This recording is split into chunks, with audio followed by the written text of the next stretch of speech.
వచ్చిన మాకేం ఇట్లాంటి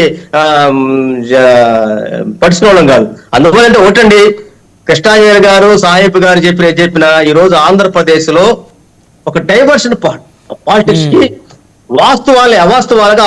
వాస్తవాలుగా చెప్పడంలో పంది నందిగా చేసేటువంటి టెక్నాలజీ చంద్రబాబు నాయుడు గారు ఉన్నటువంటి ప్రావీణ్యత ఇంకెవరికి లేదు. ఎందుకంటే వాళ్ళకున్నటువంటి సామాజిక మాధ్యమాలు, వాళ్ళకున్నటువంటి టెక్నాలజీ, వాళ్ళకున్న అనుభవం మొత్తం కూడా రంగురించి మంచి పని చేస్తే పర్వాలా, అంత కుయుక్తులతోటి ఎన్నుపోటు రాజకీయాలతోటి ఆ అవకాశ రాజకీయాలతో చేసేది తప్ప ఒకటి చెప్పండి, ల్యాండ్ మార్క్ రాజకీయం చంద్రబాబు చెప్పండి, ఈ రాష్ట్రానికి చేసేది చెప్పండి, ఒక గ్రామం మీద చెప్పండి. 5 సంవత్సరాల అధికారం వైసీపీకి ఇస్తే 2 సంవత్సరాలు కరోనా పోతే 3 సంవత్సరాల్లో 17 మెడికల్ కాలేజ్ స్టార్ట్ చేసామండి, 4 పోర్టులు స్టార్ట్ చేసాము. ఉత్తరాలంటి ప్రాంత కిడ్నీ పేషెంట్లు దమ్మించి హాస్పిటల్ కట్టాము, ప్రతి గ్రామంలో సచివాలయం వస్తుంది, విద్యార్థులు ఇచ్చండి. ఎంత దుర్మార్గం అంటే నిన్న హాస్టల్లో పిల్లలకి ఎలుకలు కుడితే హాస్పిటల్ చేయాలంటే దాదాపు 900 మందికి కలుషిత ఆహారం హాస్పిటల్ పాలేటువంటి పరిస్థితి గురుకుల పాఠశాల ఉంది. ఎక్కడైనా మీరు చేస్తే ఒకటి చెప్పండి. సరైనటువంటి సౌకర్యాలు ఈ రోజు గ్రామీణ ప్రాంతాల్లో మొత్తం ఉద్యోగుల మీద పని భారం ఒత్తిడి చచ్చిపోతా ఉన్నారు. సూపర్ 6 అన్నారు, ఏం చేశారు? 40 సంవత్సరాలకి 50 సంవత్సరాలు బీసీ ఎస్సీ పెన్షన్ ఇచ్చారా? నిరుద్యోగ ఇచ్చారా? 15 సంవత్సరాలు దాటినటువంటి మహిళలకి డబ్బులు ఇచ్చారు మీరు? అరకొర మీరు బడ్జెట్ ఎంత పెట్టారు మీరు? అసలు ఈ కేవలం 24 నెలల్లో మీరు 3 లక్షల చిల్లర అప్పులు చేశారే. 5 సంవత్సరాలు మేముంటే 3 లక్షల చిల్లర అప్పులు చేశారు. మీరు కేవలం ఈ 2 సంవత్సరాలే 3 లక్షల చిల్లర అప్పు, 3 లక్షల చిల్లర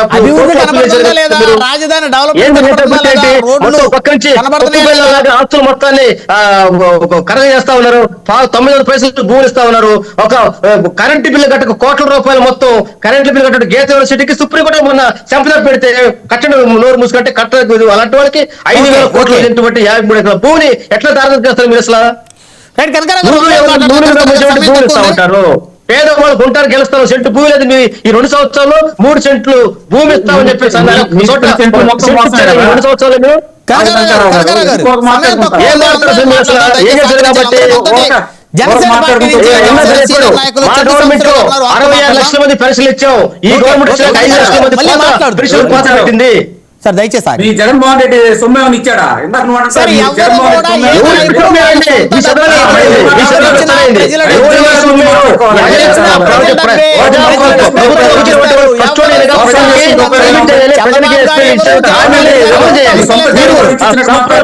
చెప్పేసి సంపద మొత్తాన్ని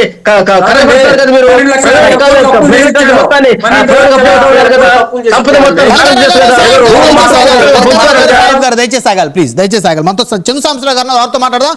చంద్ర సంవత్సరాలు గారు, good evening sir. Good evening అండి బ్రహ్మనాయుడు గారు. సో కోర్టు మాజీ మంత్రికి మరి ఆయనకి కావాల్సిన సౌకర్యాలు కల్పించబోతా ఉంది. సో జైలు శాఖ అధికారులను ఆదేశించింది.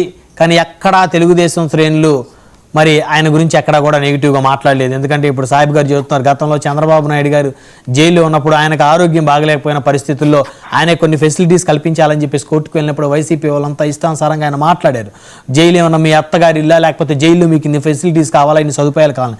కానీ బహుశా ఇప్పుడైతే రాంబాబు గారికి సంబంధించి అయితే ఎక్కడా టీడీపీ ఎక్కడా మాట్లాడినట్టు నేనైతే చూడలేదు, టీడీపీ కానీ జనసేన కానీ. అదేవిధంగా మరొక అంశం చూస్తే బొత్స గారి అంశంలో మరి మళ్ళీ యూటర్న్ తీసుకున్నట్టు కనపడతా ఉంది కిరాయి కార్పి అనేటువంటి అతను. ఎందుకంటే అతను